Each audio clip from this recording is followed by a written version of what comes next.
அருட்தந்தை யோகிராஜ் வேதாத்ரி மகரிஷி அவர்களின் மனவளக்கலை தொகுப்பு 3 தொடர்கிறது. கிருத்திகா பிரபாகரன் யூடியூப் சேனலுக்காக மதுஷாய். உலக அமைதி குறித்து அருட்தந்தை அவர்கள் விளக்கம் அளித்து வருகிறார்கள். இதோ அதன் தொடர்ச்சி தொடர்கிறது. எல்லாம் அறியும் அறிவு வேண்டும். அந்த அறிவை எப்படி எங்கு பெற வேண்டும்? அறிவில்தான் அறிவு இருக்கின்றதே தவிர அறிவை தாண்டி அறிவு கிடையாது. ஆகவே மனிதனுடைய அறிவை பற்றி மனிதன் உணர்ந்தால் அந்த அறிவுக்குள்ளாகவே அறிவாகவே இறைவனை காணலாம். இறைவனே அறிவாக இருப்பதை உணரலாம். இறைவன், அறிவு, மனம் இந்த மூன்றும் வேறு வேறு இல்லை. மனம் என்பது சீவகாந்த அலை. அதிலிருந்து அலையை அடக்கிக் கொண்டே போனால் முடிவில் நிலை. அங்குதான் மனமே அறிவாக இருப்பதை உணரலாம். இறைவெளியிலிருந்து துண்டுபட்டு இயங்கும் நுண்துகள்கள் தான் உயிர்த்துகள் எனும் விண். அதுவே உயிர் இயக்கம் என்று சொல்லப்படுகிறது. அந்த நுண்துகளின் மைய புள்ளியாக அமைந்துள்ளதே அறிவு எனும் இறைவெளி.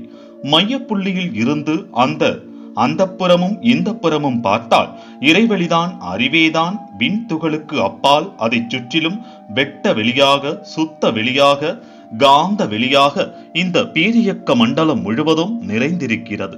எல்லா கோள்களும் சேர்ந்த பெரிய மண்டலமே பிரபஞ்சம்.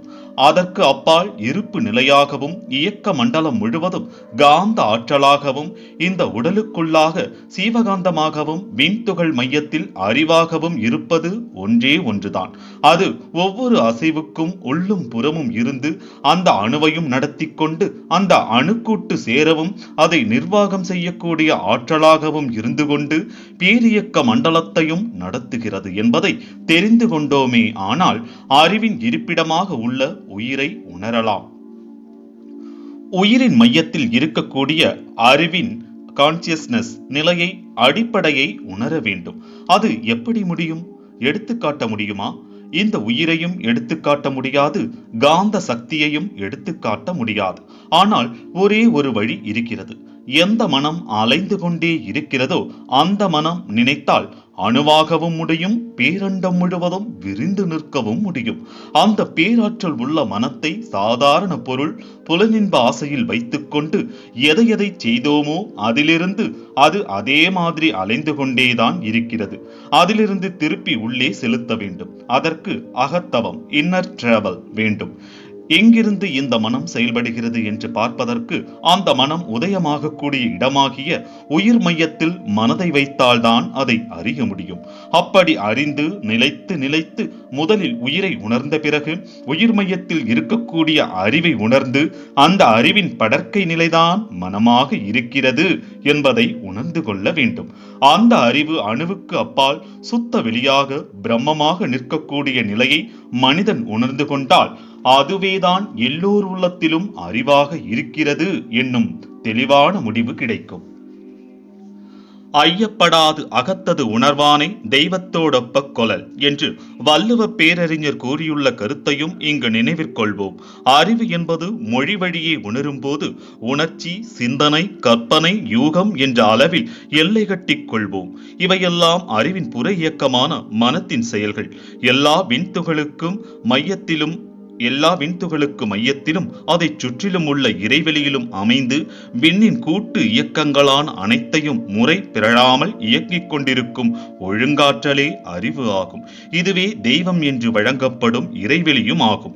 எல்லோருடைய உடலிலும் செயலாக இருக்கிறது அறிவுதான் என்று அறிந்தால் அந்த உடலை நடத்தி கொண்டு இருக்கக்கூடியவன் இறைவன்தான் என்று தெரிந்து கொள்வோம். ஒவ்வொரு மனிதனும் ஒவ்வொரு உடலும் இறைவனின் அறிவு திருக்கோயில்தான் என்பதை திட்டவட்டமாக சந்தேகம் இல்லாது தெரிந்து கொள்ளலாம்.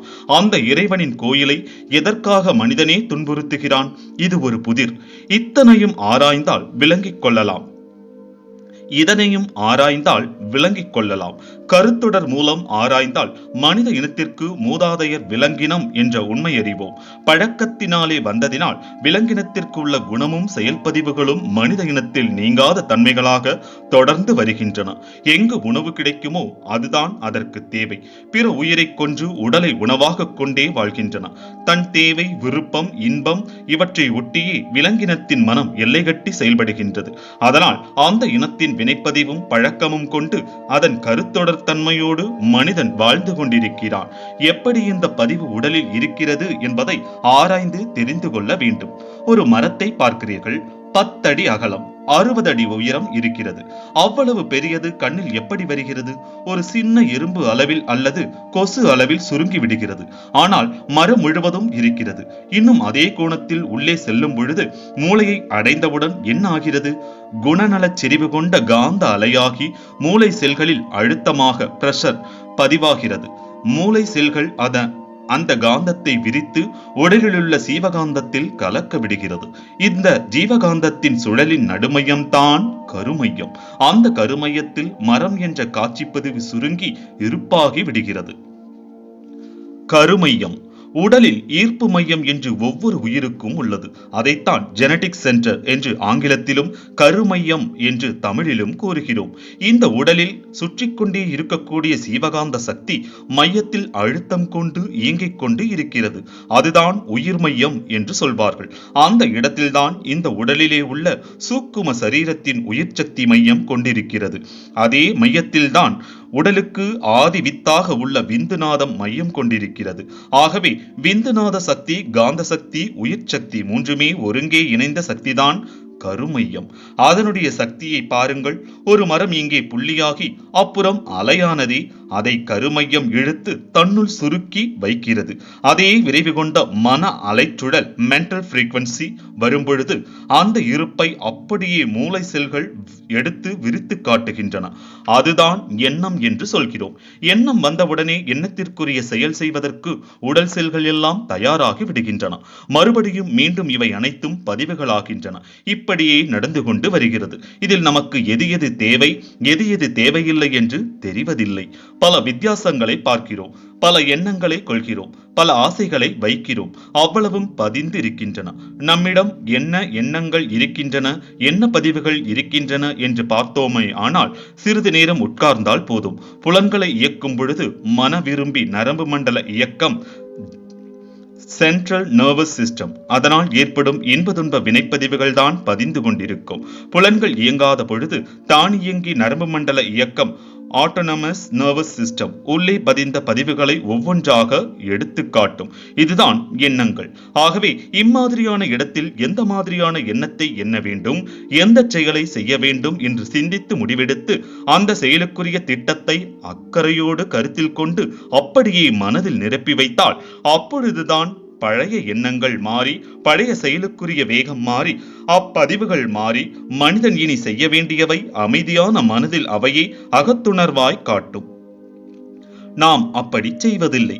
வேறு வேறு எண்ணங்கள், தேவையில்லாத எண்ணங்கள் எல்லாம் எண்ணி எண்ணி செய்து செய்து அதையே நிரப்பி வைத்திருந்தால் அமைதியாக அமர்ந்து ஏதேனும் சிந்திக்கும் காலம் என்றால் கூட அந்த எண்ணங்களே வரும். மனதில் அமைதி நிலவாது. உதாரணமாக, எனக்கு அந்த 1000 ரூபாய் தர வேண்டும். எத்தனை தடவை கேட்டுட்டேன், அவன் என்னை அடிக்க வருகிறான் என்று பல தடவைகள் நினைத்து பதிவாகிவிட்டால் அதுதான் உள்ளே இருக்கும். வேறு எந்த கடமையை நோக்கி சிந்திக்க தொடங்கினாலும் உடனே அடிக்க வருகிறானே, 1000 ரூபாய் கடன் தானே கொடுத்தேன், இப்படி பல தடவை அந்த எண்ணம் வாழ்க்கைக்கு தேவையில்லாது அனாவசியமாக வருகிறது. இதையெல்லாம் நிறுத்தி மனிதன் தன்னுடைய தரத்தை மாற்ற வேண்டும். அதுவே அறிவாட்சி தரம். அதை பர்சனாலிட்டி என்று சொல்வார்கள். 3 வயதிலிருந்து இன்று வரை என்னென்ன செயல் செய்தோம், என்ன முக்கியமான செய்திகளை நாம் பார்த்தோம் என்று எண்ணி பார்த்தால் ஒவ்வொன்றாக வரும். எல்லாம் கருமையத்தில் பதிவாகி இருப்பாகி சுருங்கி இருக்கின்றன. அது விரிந்து வருகிறது. இது எப்படி என்றால், ஒரு பெரிய ஆலமரம், அதனுடைய விதைக்குள்ளாக இவ்வளவு பெரிய மரம் தன்னை சுருக்கி இருக்கிறது. இந்த விதையை போட்டால் அதே போன்று மரம் விரிந்து வரும். இப்படியே தான் நம் எண்ணங்கள். அந்த எண்ணங்களை ஒழுங்குபடுத்தி நல்லவைகளை பதிவு செய்ய வேண்டும். ஆலமரம் வேண்டும் என்றால் ஆலமர விதையை போட்டால் தானே வரும். உலக சமாதானம் வேண்டும் என்று நினைத்துக் கொண்டு எதையோ செய்து அந்த பதிவுகளையும் நிரப்பி வைத்திருந்தால் எப்படி உலக சமாதானம் வரும்? எப்படி சிந்தனைக்குரிய செயல் வரும்? அதற்கு குழந்தை பருவத்திலிருந்தே ஏற்ற பயிற்சி முறைகள், செயல்முறைகள் வேண்டும். அந்த குழந்தைகளை பெறக்கூடியவர்களின் நல்ல எண்ணங்கள், நல்ல செயல்கள், அந்த சமுதாயத்தில் நல்ல பொறுப்புடைய அரசியல் தலைவர்கள், பொறுப்புடைய கல்வி நிபுணர்கள் இவ்வளவும் சமுதாயத்தில் வேண்டும் என்று சொன்னால் எத்தகைய மாற்றம், எத்தகைய திட்டம் இருக்க வேண்டும்? ஏதோ ஒரு இடத்தில் ஒரு மூலையில் உட்கார்ந்து கொண்டு போதனைகளை செய்கின்றோம். அதனால் அவர்களையெல்லாம் மாற்றி அமைக்கலாம் என்றால் கூட அது நடைபெறாது. ஒரு அன்பர் ஒரு கதை சொன்னார். ஒரு பள்ளிக்கூடத்தில் இரு ஓடு வீடு விழுந்து விட்டதாம். அந்த ஓட்டை மீண்டும் அடைத்து விடலாம் என்றால் அதற்கு எனக்கு அதிகாரம் இல்லை, மேலதிகாரி வந்தால் என்னை விடமாட்டார்கள் என்று அதற்கு ஒரு அறிக்கை எழுதினாராம். அவர்கள் வந்து பார்த்தார்கள். அவர்கள் வந்து பார்க்கும் பொழுது 5 ஓடுகள் வந்து விழுந்து விட்டன. சரி என்று மதிப்பு போட்டு 5 ஓடுகளுக்கு ஏற்ற தொகையை அனுமதி அளித்து அனுப்பினார்கள். அவர் வந்து பார்க்கும் பொழுது 8 ஓடுகள் விழுந்து விட்டன. எனக்கு 5 ஓட்டுக்குத்தான் அதிகாரம் உண்டு என்று அவர் போய்விட்டார். அப்படியே ஒவ்வொரு ஓடாக விழுந்து கடைசியில் மொத்தமும் இடிந்து விழுந்து விட்டதாம். அந்த மாதிரி சிறு சிறு திருத்தம் உலகிற்கு போதாது. உலகத்தில் சண்டையில் அழிந்து போகக்கூடிய மனித சக்தியும் பொருள் அழிவும் எவ்வளவு என்று சிந்தித்து பாருங்கள். அந்த சண்டையை முதலில் நிறுத்தி சண்டைக்காக பயிற்சி அளித்து அங்கு தயார் செய்யப்பட்டவர்களையெல்லாம் தொண்டு நிறுவனங்களுக்கு அனுப்பி சேவைக்கு பயிற்சி எடுத்துக்கொண்டு போகச் செய்ய வேண்டும். உலக பொதுவான ஐநா நிறுவனம் மூலம் அவ்வாறு சேவை செய்ய தொடங்கினால் என்ன ஆகும்? இனி சண்டையும் இல்லை. அதே சமயம் சண்டைக்காக போகக்கூடிய மனித ஆற்றலெல்லாம் ஆக்கத்துறைக்கு வந்து சேரும். அப்படி இருந்தால் உலகம் எப்படி இருக்கும்? இந்த ஆக்கமுள்ள திட்டத்தை கொண்டு வருவதற்கு அரசியலில் முன்வர வேண்டும். அரசியல்வாதிகள் திருந்த வேண்டும். கல்வி நிபுணர்கள் எல்லாம் தெரிந்து கொள்ள வேண்டும். கல்வி நிபுணர்கள் இன்று உலகத்தில் சிறந்த ஞானிகளாக இருக்கிறார்கள். அவ்வளவு பேருக்கும் நல்லது என்று பட்டதை செய்வதற்கு இங்கு அதிகாரம் இல்லை. எந்த கல்வி நிபுணர்களையாவது கேட்டு பாருங்கள்.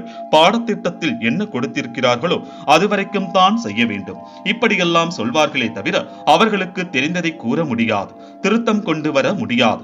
இது எப்படி இருக்கிறது என்றால், நம்முடைய குடியரசில் அறிவாளிகள் எல்லோரும் சட்டம் செய்ய வேண்டும், அந்த சட்டம் இன்னதென்று தெரியாதவர்களெல்லாம் ஆட்சி செய்ய வேண்டும் என்று ஒரு பழக்கம் வந்திருக்கிறது. நான் ஒரு சமயம் இந்த அரசியல் பற்றி ஆட்சி பற்றி எழுதும் பொழுது ஒரு கவி எழுதினேன். வாழத் தெரியாதோர் பெரும்பாலோர் வாழும் நாட்டில் ஆளத் தெரியாதோர் ஆட்சியே நடைபெறும். கோழை, கயவர், கொலைஞர், தடியர்கள், ஏழை, நோயுற்றோர் எங்குமே காட்சியாம் என்று. பிரைன் ட்ரஸ்ட் வேறு என்ன நடக்கிறது பாருங்கள். இதை பற்றி சர்வ கலாசாலை யூனிவர்சிட்டி அளவில் அறிஞர் குழு ஒன்றை ஏற்படுத்தி அதன் கீழ் எல்லா துறைகளிலும் வாழ்க்கை துறைகளிலெல்லாம் அறிவு பெற்றவர்களை அடிக்கடி கூப்பிட்டு அந்த ஆராய்ச்சியை நடத்தி சமுதாயத்தில் உள்ள குற்றங்களை குறைகளை கண்டுபிடித்து அதை இன்னின்ன வழியில்தான் போக்க முடியும் என்று அறிந்து அதன் பிறகு எல்லா உலக மக்களுக்கும் தெரிகின்ற மாதிரி கல்வி திட்டத்திலேயே கொண்டு வர வேண்டும். அது வருவதற்கு ஒரு 50 ஆண்டு காலம் ஆகலாம். அதன் பிறகு அமலுக்கு வர வேண்டும் என்றால் அதற்கு இன்னும் 100 ஆண்டுகள் தேவை. இருந்தாலும் நாம் சரியான எல்லையை நோக்கி போகின்றோம் என்கிற மனநிறைவு வரும். ஒரு குழந்தைக்கு தாய் தந்தையர்கள் ஏதோ நல்லதையெல்லாம் கற்றுக் கொடுக்கிறார்கள். அதற்கப்புறம் அக்குழந்தை சினிமாவில் வரக்கூடிய காட்சிகளை எல்லாம் பார்த்துவிட்டு வெளியில் வரும் பொழுது கையை துப்பாக்கி மாதிரி வைத்துக்கொண்டு அம்மாவை பார்த்து சுட வருகிறது என்றால் அது எவ்வாறு சூழ்நிலையால் கெடுகிறது என்று பாருங்கள். தொலைக்காட்சியில் இந்த மாதிரி காட்சிகள் வன்முறைகளை காட்டக்கூடாது என்று சொன்னால் யாருக்கு அதிகாரம் இருக்கிறது? இப்பொழுது பார்த்தீர்களேயானால் உதிரி பூக்கள் மாதிரி மக்கள் அவரவர்கள் வரைக்கும் நினைவை செலுத்தி வாழ்ந்து கொண்டிருக்கிறார்கள். யாருமே உலகத்தை பற்றி சிந்திக்கிறது இல்லை. தனிமனிதன் நலம் பற்றி பொறுப்போடு சிந்தித்து நலம் செய்ய உலகிணைந்த ஆக்கப்பூர்வமான அக்கறையுள்ள நிறுவனம் இல்லை.